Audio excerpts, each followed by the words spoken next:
بسم الله الرحمن الرحيم. يا أيها الذين آمنوا إذا نودي للصلاة من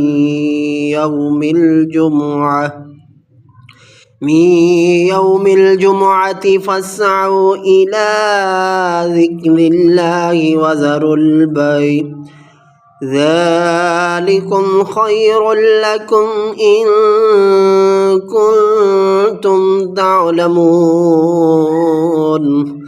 فإذا قضيت الصلاة فانتشروا في الأرض وابتغوا من فضل الله